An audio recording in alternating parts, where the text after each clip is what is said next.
আশা করি আজকের বাজার আপনাদেরকে অনেকটা স্বস্তি এনে দিয়েছে। রিসেন্টলি আমরা যে ৮০ পয়েন্ট বা ১০০ পয়েন্ট এরকম করে নেগেটিভ হতে দেখেছি।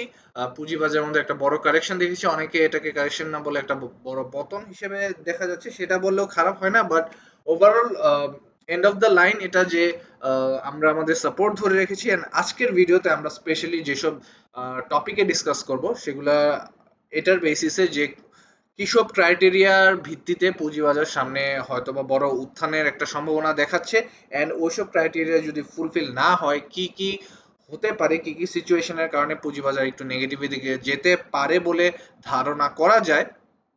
কিন্তু আমরা বলছি না যে এখন পুঁজিবাজার ডাউন ট্রেন্ডের জন্য রেডি। স্টিল পুঁজিবাজার এখনো একটা আপ ট্রেন্ড ধরে রেখেছে, এবং সেই তথ্যের বেসিসেই কিন্তু আমরা বলছি সামনে একটা ভালো উত্থান হয়তোবা আমরা দেখতে পাবো। যাই হোক, এগুলা কনফার্মেশনের জন্য আমরা কিছু জিনিস আজকে খেয়াল করেছি, যেমন ব্যাংকিং সেক্টর আজকে অনেকটা ভালো পারফর্ম করেছে। ব্যাংকিং সেক্টরের অনেকগুলা স্টক যেগুলো ডিরেক্টলি কন্ট্রিবিউট করছিল ইন্ডেক্স নেগেটিভ হওয়ার ক্ষেত্রে, সেগুলো কিন্তু আজকে ভালো করেছে। আমরা এটা এর মধ্যেই খেয়াল করেছি, ব্যাংকিং সেক্টরের স্টকগুলা দিয়েই ইউজুয়ালি পুঁজিবাজার যখন একটা বড় পতন হয়, সেই ব্যাংকিং সেক্টরের স্টকগুলোর হাত ধরেই পুঁজিবাজার উপরের দিকেও উঠে আসে।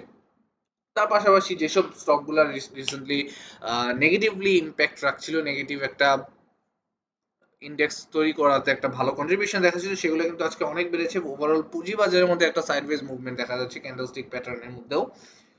ডিভিডেন্ডের টাইম সামনে এসে পড়ছে। অক্টোবর মাসে অনেক স্টকসেরই হয়তোবা আমরা ডিভিডেন্ড ডিক্লারেশন পেতে যাচ্ছি। আর যেগুলো আমাদের স্মার্ট কালেক্টার্স বা স্মার্ট ইনভেস্টার্সরা কালেক্ট করছেন স্টকস, তারা যদি কারেক্ট হয়ে থাকেন এবং ইপিএস এবং ডিভিডেন্ডের হিসাব যদি মিলে যায়, হোপফুলি সেইসব স্টকসের হাত ধরেও পুঁজিবাজার সামনে একটা ভালো র্যালি দেবে আমরা আশা করছি। সেগুলা কেন হবে এইটা নিয়ে ডিসকাস করার জন্যই আজকের ভিডিও। আমরা ডিরেক্টলি আজকে চার্টে চলে যাব। চার্ট এখানে আমি ওপেন করে রেখেছি। বাট চার্ট দেখার আগে আমরা অবশ্যই একটা ডিসক্লেমার দিয়ে দিতে চাই, কারণ আপনারা সবাই জানেন পুঁজিবাজার একটি ঝুঁকিপূর্ণ জায়গা। এখানে আমি কাউকে কোনো শেয়ার কেনা বা বেচার জন্য প্রভাবিত করছি না। ভিডিওতে আমরা যেসব শেয়ার নিয়ে কথা বলি বা ইন্ডেক্স নিয়ে কথা বলি, যেসব কথা সেগুলা সবই শিখার জন্য এবং ডিসকাশনের পারপাজে। বিনিয়োগ করার আগে অবশ্যই আপনি নিজের রিসার্চ করবেন এবং নিজের ঝুঁকিতে ইনভেস্ট করবেন। মাথায় রাখবেন পুঁজিবাজার একটি ঝুঁকিপূর্ণ জায়গা। অবশ্যই আমার ভিডিওতে বলা কোনো কথাই বিনিয়োগের পরামর্শ নয় ডিরেক্টলি। আপনারা দরকার হলে ফাইন্যান্সিয়াল অ্যাডভাইজারদের হেল্প নিতে পারেন যখন আপনারা ইনভেস্ট করছেন, বাট অবশ্যই নিজের ঝুঁকিতে ইনভেস্ট করবেন। চলুন শুরু করা যাক।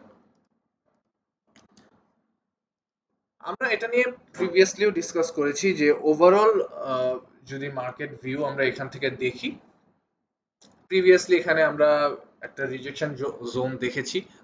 এখানে দুইটা পিন পিনের মধ্যে এখানে একটা রিজেকশন জোন দেখা যায়, সেটা হচ্ছে ৫,৪০৮ লেভেলে।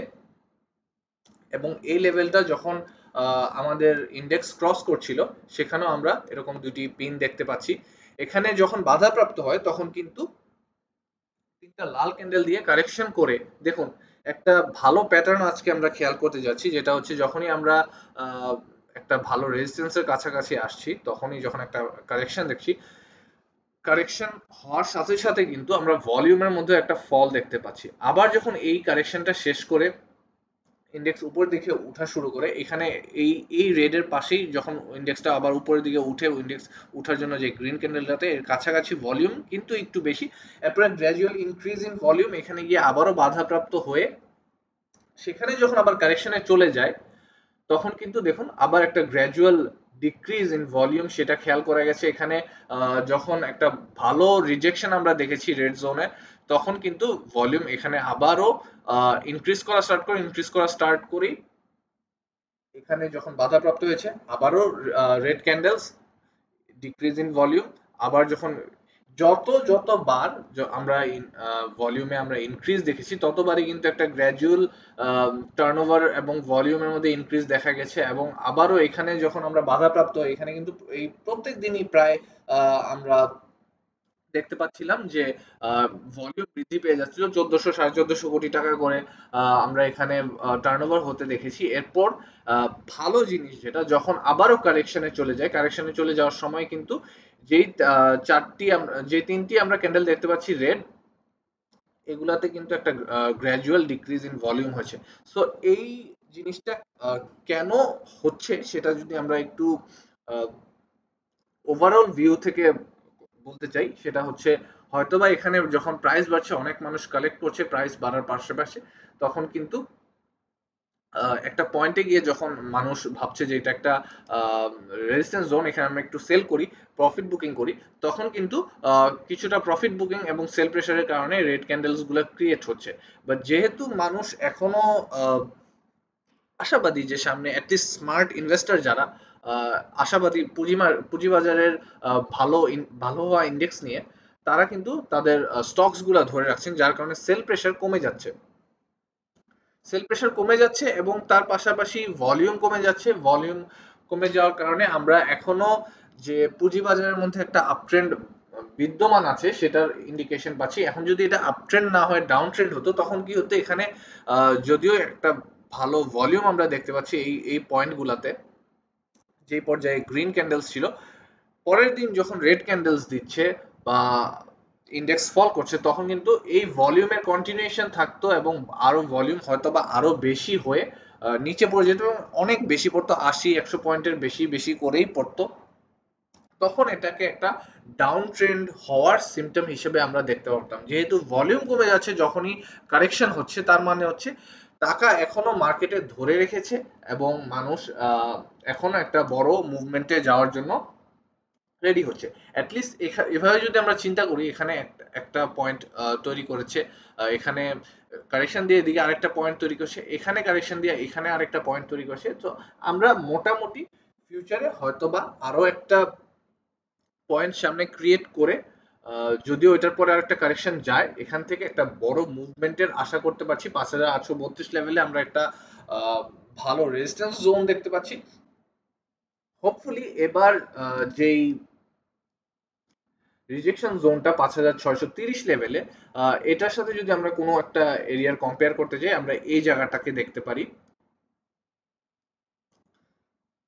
এখানে কিন্তু যখন রিজেকশনটা হয়েছিল, তিনটা রেড ক্যান্ডেল দিয়ে এখানে একটা সাপোর্ট নিয়ে তারপর আরো শক্তি সঞ্চার করে আরো বেশি ভলিউম নিয়ে কিন্তু উপরে উঠেছিল, আর 5408 লেভেলের যে রেজিস্ট্যান্সটা ছিল সেটাকে ভেঙে ফেলেছিল। সেম ভাবে এখানে যখন রিজেকশনটা ফেস করে, এখানে কিছুটা রিটেস্ট করে আবারও শক্তি সঞ্চার করে এই পর্যন্ত কিন্তু একটা নেক মোটামুটি উঠেছে বলা যায়। 5630 লেভেলে যেই প্রবলেমটা আমরা ফেস করেছি, টানা 5 দিন আমরা এই জোনটাকে ক্রস করার আহ, একটা চেষ্টা চেষ্টা দেখেছি ইন্ডেক্সের মধ্যে। যখন এটা পারেনি, যখন একটা সেল প্রেসার খেয়ে কিন্তু এখানে 5470 বা 60 এর কাছাকাছি এসে একটা সাপোর্ট নিয়ে আবার কিন্তু ইন্ডেক্স উপরে ওঠার একটা ট্রাই নিচ্ছে বলে আশা করা যায়। এখানে যদিও আমরা একটা ডজি স্পিনিং ক্যান্ডেল দেখছি, তাও আশা করা যায়, যেহেতু এখানে অনেকটা রেড ক্যান্ডেলস আমরা দেখে ফেলেছি, অনেকটা গ্র্যাজুয়াল ডিক্রিজ ইন ভলিউম দেখে ফেলছি, হোপফুলি এখান থেকে বাজার ঘুরে দাঁড়াবে এবং 5630 লেভেলের উপরেই বাজার শেষ করবে। এখন কি কি সিচুয়েশনে হয়তোবা আমরা আপট্রেন্ডটা কনফার্ম করতে পারছি না। কি হতে পারে, যখন হচ্ছে আপনার ডাউন ট্রেন্ডের একটা সম্ভাবনা আমরা দেখতে পাই। ডাউন ট্রেন্ডের সম্ভাবনা আসার জন্য আমাদের যেটা লাগবে সেটা হচ্ছে, এখন যেই পরিমাণে আমরা ভলিউম দেখছি, সেই ভলিউমটা যদি আবারও সামনে দেখতে পাই এবং তার পাশাপাশি এখানে যদি রিজেকশন খেয়ে আবারও ধরেন 5300 থেকে 400 লেভেলে আমরা একটা সাপোর্ট জোন হিসেবে দিচ্ছি, এটা আমরা যদি এখানে ড্র করে নিই হয়তো বা একটু ইজি হবে বোঝার জন্য।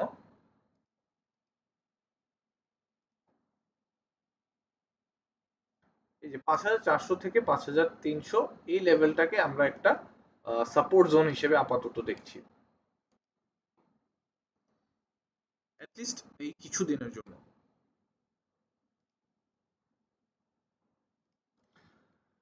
সো এখানে আমরা যখন স্ট্রাগল করতে দেখছি একটা স্টককে, এই লেভেলে এসে। তো এখানে সেল প্রেশারটা যখন বিদ্যমান হয়ে যায় তখন কিন্তু মানুষের সাইকোলজিক্যালি এভাবে কাজ করে যে এখান থেকে হয়তো বা আমাদেরকে সেল করে দিতে হবে অনেক স্টক। সেটার জন্য অ্যাটলিস্ট যেই সাপোর্ট লেভেল আছে আমাদের সেই সাপোর্ট লেভেল পর্যন্ত স্টক বা ইন্ডেক্সকে আসতে হবে। সেটা 5408 লেভেলও হতে পারে, বা এখন আপাতত যেটাকে আমরা সফট সাপোর্ট হিসেবে দেখছি 5460 এর কাছাকাছি এই অংশ থেকেও রিভার্সাল নিতে পারে এবং হোপফুলি এখান থেকে রিভার্স করে ফেলবে। এটা আমরা এক্সপেক্ট করছি। আর এটা যদি নাও করে, এটা যদি ধরে নাও রাখতে পারে 5400 এবং বড় জোর 5300 এই লেভেল পর্যন্ত আমরা কারেকশন হতে দেখতে পারি। কিন্তু হয়তোবা এর মধ্যে আরো 2-3টা গ্রিন ক্যান্ডেল দিয়ে আরো কয়েকদিন পজিটিভ দিয়ে হয়তোবা শেষ করবে। কিন্তু এর মধ্যে হোপফুলি নির্বাচনের আগে আমরা ইন্ডেক্সকে এর নিচে যেতে দেখতে নাও পারি। 5300 থেকে 5400 লেভেলে একটা ভালো সাপোর্ট আছে বলে আমি মনে করি। তার কারণ হচ্ছে এখানে কিন্তু আমরা প্রিভিয়াসলি অনেক রিজেকশন লেভেল দেখেছি এই জায়গাটাতে উঠতে, যেহেতু আগে আমাদের ইন্ডেক্সকে আমরা স্ট্রাগল করতে দেখেছি। হোপফুলি এই রিজেকশন লেভেলটাই এখন একটা ভালো সাপোর্ট লেভেল হিসেবে কাজ করবে। এন্ড যদি 5300 লেভেলের এই যে সাপোর্টটা আমরা ইমাজিন করছি সেটা যদি ভেঙে যায়, তখন হয়তো বা আমরা একটা বড় লেভেলের কারেকশন দেখবো, হয়তো বা 5000 পর্যন্ত ইন্ডেক্সকে নেমে যেতে দেখতে পারি।